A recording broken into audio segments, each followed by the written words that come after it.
On Wednesday, Senate negotiators announced that they had reached a deal on a $2 trillion stimulus package in an effort to bolster the economy that has been devastated by measures meant to attempt to contain the coronavirus outbreak in the United States.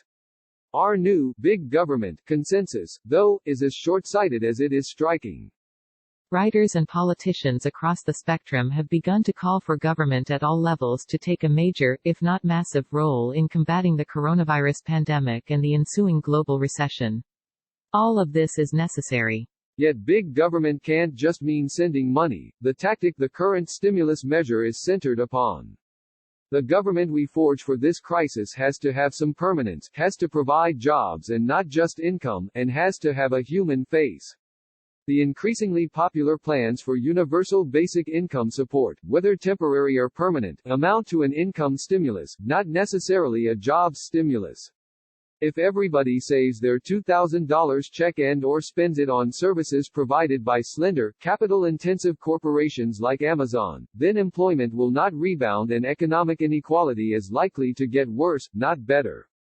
Even former Federal Communications Commission Chairman Reed Hunt's laudable call for investment in our health care system largely consists of Congress writing checks without directly creating new jobs. And the current stimulus plan embeds the dangerous policy assumption that once the worst of the coronavirus is over, all American jobs will come back just like they did before the crisis.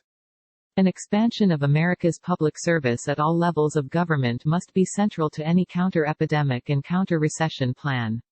It would provide more durable support for the American economy than a near-term stimulus, and it would also reduce economic inequality while diminishing the scope and effects of corporate lobbying. Let's consider the following short-term and long-term solutions. In the near term, Congress could authorize critical federal agencies to hire essential workers, not just for the next few weeks but for the coming year or more of transition, and could designate block grants to state governments so that they and local governments can do the same.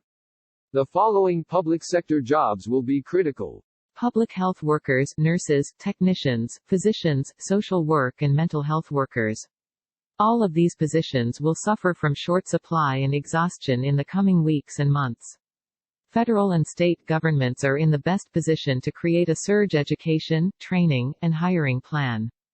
Workers to manufacture and distribute medical supplies. Congress should authorize national and state governments to hire workers to create both temporary and permanent hospital infrastructure. Analysts at the Centers for Disease Control and Prevention, Food and Drug Administration, and other federal agencies. If tech and financial firms are laying off their workers, these federal agencies should begin hiring them.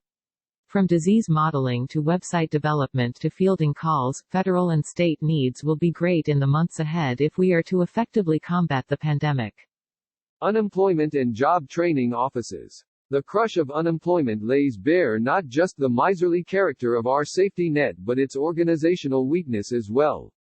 State governments are being crippled by the onslaught of unemployment applications, and longer-run job training programs will depend heavily upon state and local programs. In the short run, the kinds of jobs required for expanding government capacity will be limited because of social distancing requirements. Of course, the need for training opens up the possibility of further job creation, whether by the hiring agencies themselves, by state and local schools and technical centers, or by universities that have repurposed some of their functions. When the first wave of the pandemic subsides and we begin rebuilding our economy, Americans need to think about how to adapt to the later waves, the next epidemic, and a new economic reality. Government jobs in the following areas will be essential. Medical supply stockpiling. Sadly, our country does not have enough ventilators for the coming crush of COVID-19 related hospitalizations. That cannot be an excuse for failing to invest for the next wave of this virus, and for the next virus epidemic when it comes. Since any ventilator stockpile would need to be maintained, depreciation monitored, and machines transported around the country, a public program would employ manufacturers, mechanics, programmers, and truckers. There is no reason government itself cannot provide many of these jobs directly. Local and state public health agencies, including laboratories and mental health Sadly, as Professors Amy Kobzinski and Greg Gonsalves have documented, our public health capacity has withered in recent decades. Federal and state investments in public health workers, including social workers and mental health professionals, can begin filling that gap. Transport infrastructure. For years there has been a call for a major new infrastructure project, yet nothing substantial has come out of Washington in over a decade. A plan for identifying bridges, ports, and roads in need of reconstruction would employ manual laborers, engineers, transport workers, and surveyors. State transportation agencies could hire for these purposes, as could the Department of Transportation. Alternative energy infrastructure development. Call it a Green New Deal if you want to. But planning and rollout for a more expansive grid of electric cars, solar panels, and wind farms necessitates hiring workers. Congressional committees and offices. No, I'm not kidding. A bipartisan group of scholars and observers has noted that the capacity of our Article 1 branch of government has withered. This would be an excellent time to invest in that capacity, especially in nonpartisan offices like the Congressional Research Service, the Congressional Budget Office, and the Government Accountability Office, *. While we're at it, bring back the Office of Technology Assessment. And these jobs need not all or mostly be in Washington. We could expand employment in congressional districts and states.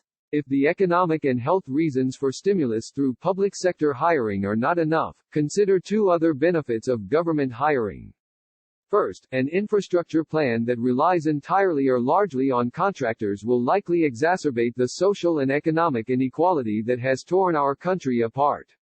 Government jobs provide solid benefits and limit top-level executive pay. Second, the onslaught of lobbying currently witnessed on Capitol Hill is happening precisely because the government is handing out checks. Direct federal employment would be subject to far less lobbying, as the corporate payoffs are not nearly as high. A nation that launched the Works Progress Administration, the Civilian Conservation Corps, the Agricultural Extension Service, and the Tennessee Valley Authority has the precedent to confront a new crisis with true public sector capacity. All that's currently missing is the imagination and the backbone.